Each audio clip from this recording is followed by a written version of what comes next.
Hi guys, this is Jane once again. Welcome to this video and welcome back to my channel. Today I'm going to review a fragrance which has recently joined my collection. Yes, I am one of those people who joined the hype train and blind bought a full bottle of this rare, hard to come by unicorn of a fragrance. If you're interested to hear my opinions on Casamorati ITALICA by Xerjoff right here, please keep watching. I got this bottle a while back in February and I decided to take some time to get to know this fragrance a little bit more so that I can form a more solid opinion of this fragrance rather than just a first impression. I'm actually putting out this video because there's hardly enough reviews out there to help make an informed decision on whether or not to acquire this bottle of perfume or not. I guess 9 out of 10 people who are truly interested to own this bottle will definitely end up blind buying, like myself, this expensive 100 ml bottle because it's the only size available and the website doesn't really carry any samples. You are so lucky if you have found a person or a website selling splits or decants in your area. Well, in my case, there's really none. So this bottle is so rare and coveted in the fragrance community that even a decant is very, very hard to come by. Not to mention that it might cost you a limb. So yeah, I'm going to insert a short unboxing clip, but if you're not really interested to watch that, I will leave a timestamp below so you can skip to where the review starts. So without further ado, let's do this!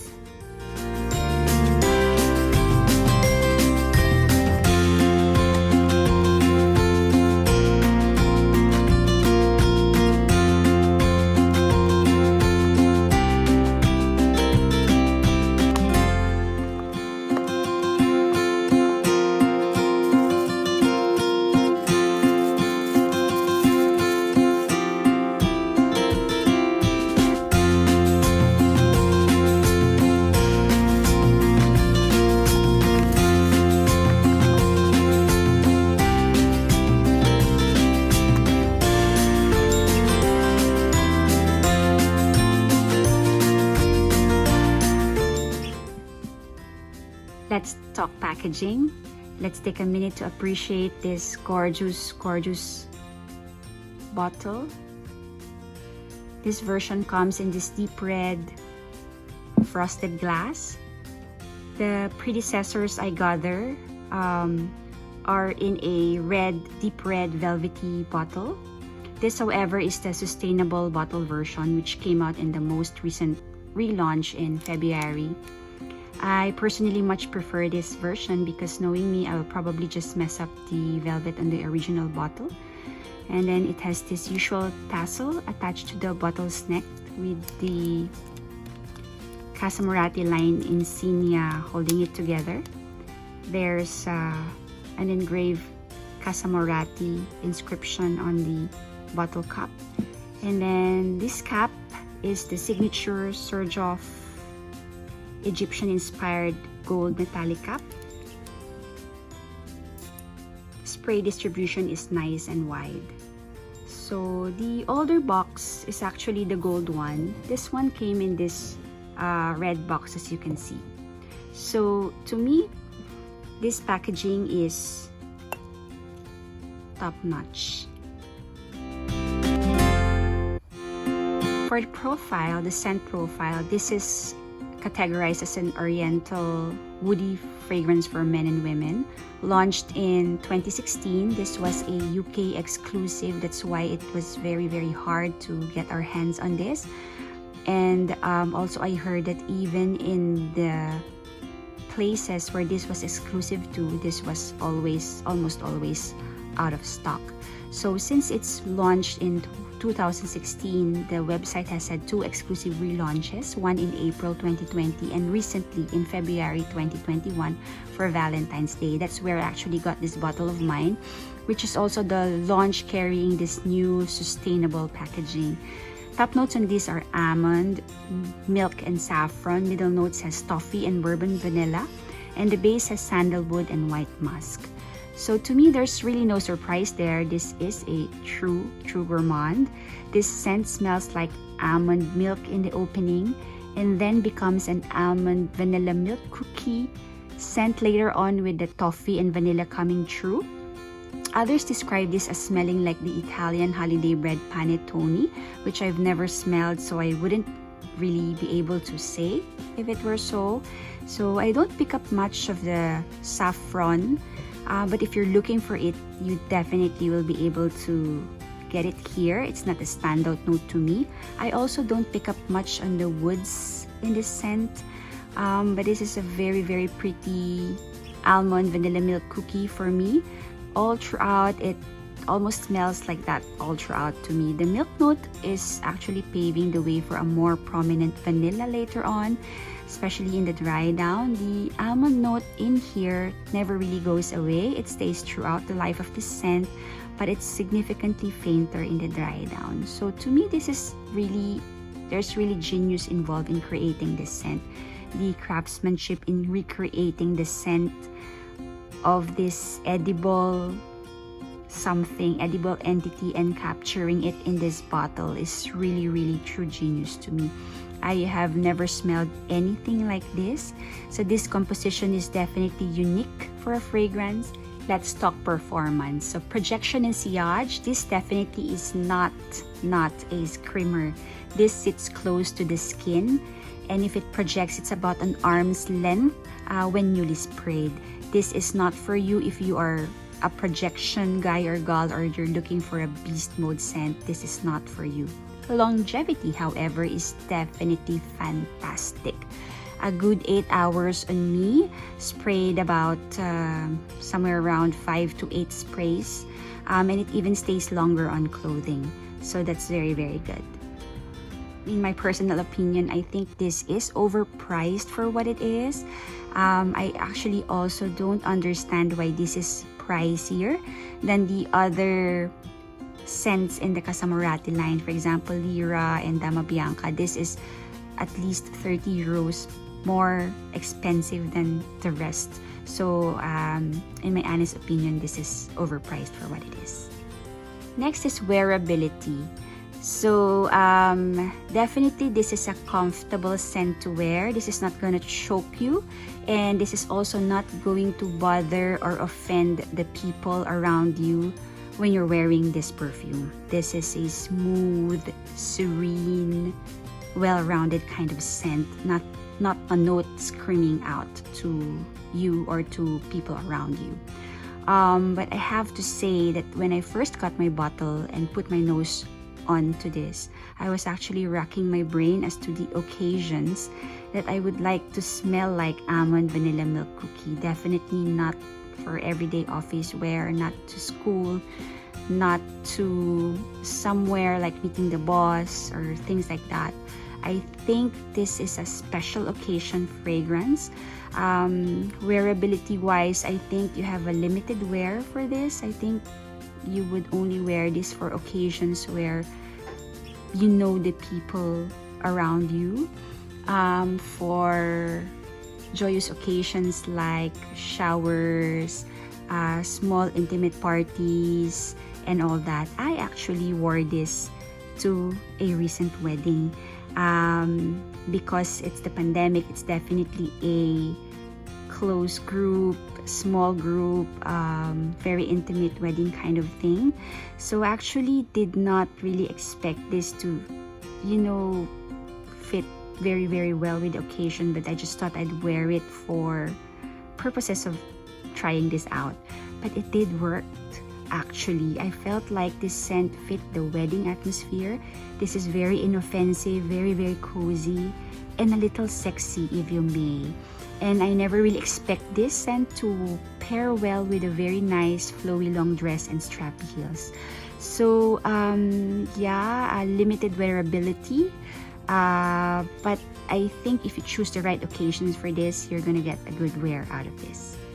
To answer some questions that you may have in your head prior to purchasing or deciding on this fragrance, especially if you're on the fence.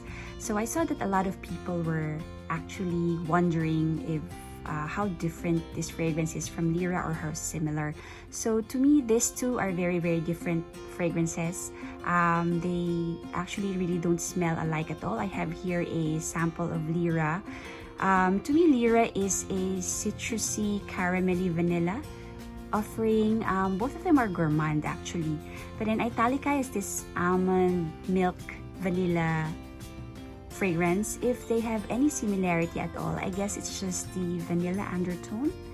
And also to me, Lira feels more feminine leaning than Italica. Italica to me is straight up unisex. I think I can see a man wearing Italica, but I probably have a hard time imagining a man wearing Lira unless it's out of preference.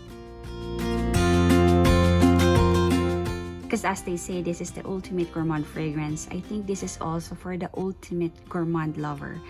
I am personally very new to gourmand fragrances. In fact, I didn't even own a single vanilla perfume until October last year.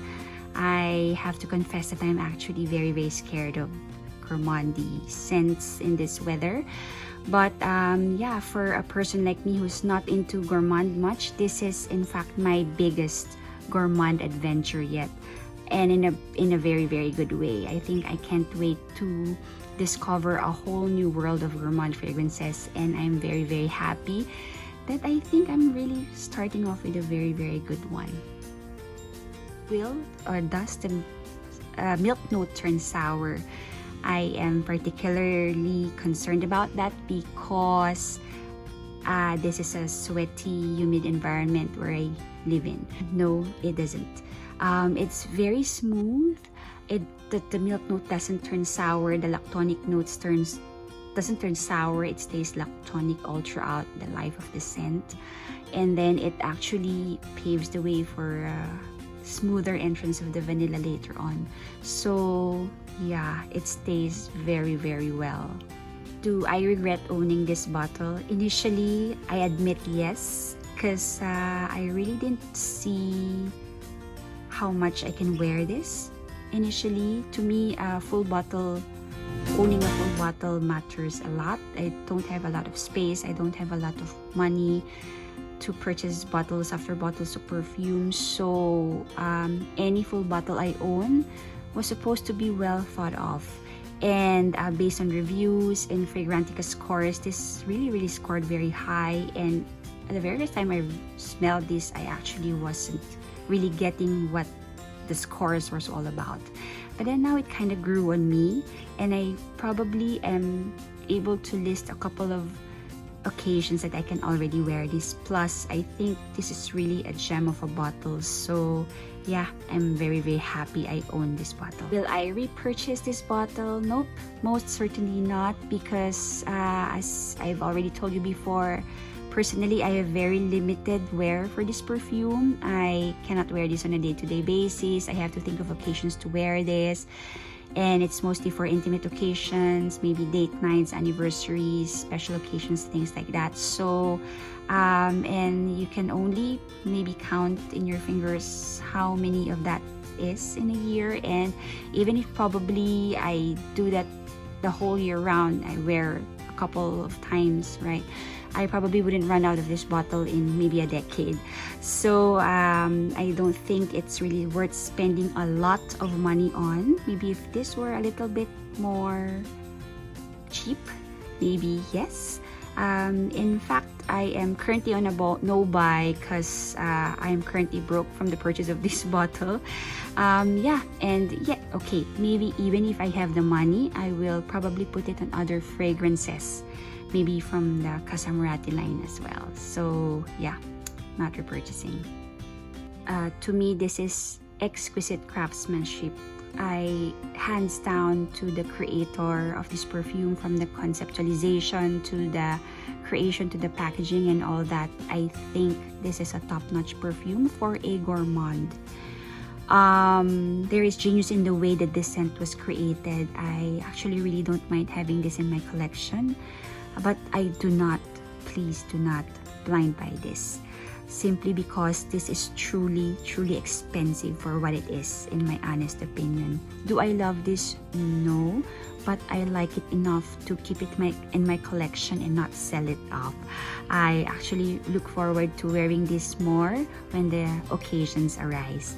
Some reviews even say that owning this bottle is an achievement in itself. It's akin to grail hunting or catching a unicorn, something like that. Yeah, so this is so rare and so good actually that it has to be a part of one's collection if you have the opportunity to. So also I think the reason why they do not keep this in their regular line is because this was not really meant to be mass appealing. I don't think this is for everyone. I think that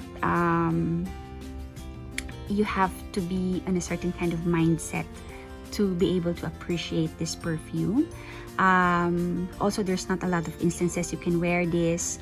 And also, if I smell this on someone, I probably wouldn't even suspect it's a fragrance he or she is wearing. I'd probably think it's something that he or she ate, which is actually really good because this is a gourmand fragrance. But as you can see, to me, it's really the wearability and the price. So I don't know, I hope you pick up something from this video. I hope this video is informative to you. I hope this helps you make a decision in the future whether or not you purchase this bottle or not. By the way, this is still available in the xerjoffuniverse.com website as of last checking. So I hope this somehow help you decide and make an informed decision, more importantly an informed decision. So drop me a comment down below if you think this is bottle worthy. What do you think? Okay, and please don't forget to like this video, subscribe, and hit the bell so you don't miss out on future videos. Thank you so much for the first and foremost clicking on my thumbnail, revisiting my channel, visiting my channel for the first time. Thank you so much, and I'll see you in my next video. Take care y'all, and spread the fragrance love. Bye.